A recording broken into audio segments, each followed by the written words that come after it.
ferme existe depuis le début du siècle dernier, puisque c'est mon arrière-grand-père qui a émigré ici.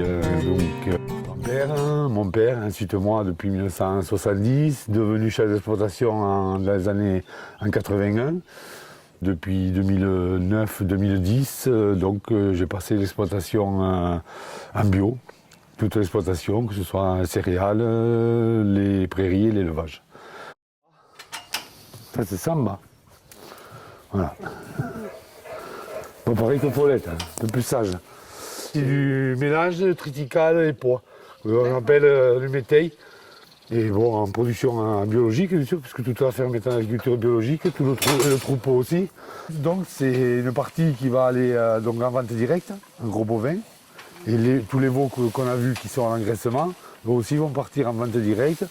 Et peut-être certains sur des boucheries ou les Biocoop en particulier avec l'association des éleveurs bio, par l'intermédiaire de l'association des éleveurs bio.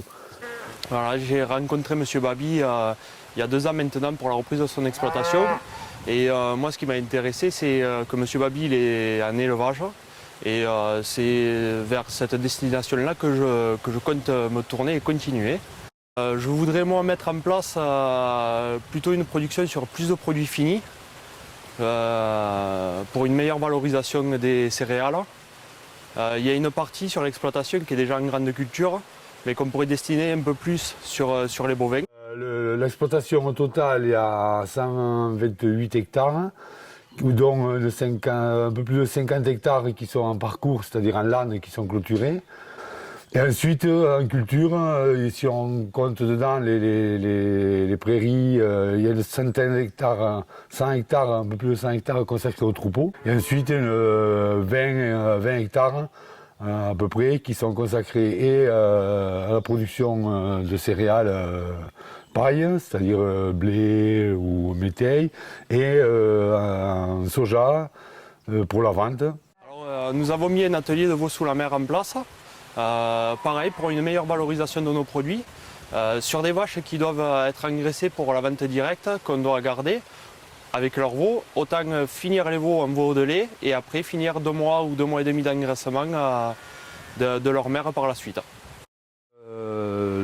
L'adhésion et même la participation au départ de la discussion sur les circuits courts à travers les Pyrénées, le pays des Pyrénées-Qatar, ça a été de quand même se regrouper, au moins à travers un nom, une appellation, pour valoriser notre patrimoine environnemental, puisqu'on est une région quand même exceptionnellement belle, avec les Pyrénées en fond, avec une histoire forte, que ça a abouti à la création du livret donc des producteurs du pays des Pyrénées-Qatar. Sur le livret, il y a beaucoup de jeunes, c'est quand même un bon signe. Donc à eux ensuite de donner vie à cette initiative. Et, ce qui m'intéresse sur cette pratique-là, c'est surtout en termes de prix. C'est nous qui fixons nos prix et on n'est pas soumis aux aléas du marché. Et c'est un bon compromis avec des bovins engraissés qu'on doit vendre à des groupes. L'avenir est ouvert. Vu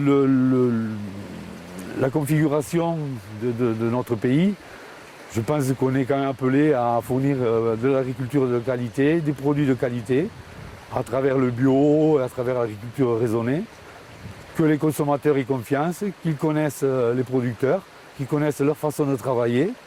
Il y a eu pas mal d'opérations sur des fermes, avec des portes ouvertes, etc., qui font connaître les producteurs et que les gens puissent se rendre compte que dans ce pays, il y a du savoir-faire, il y a du produit de qualité et tout ce qu'on leur demande, c'est de bien vouloir nous les acheter.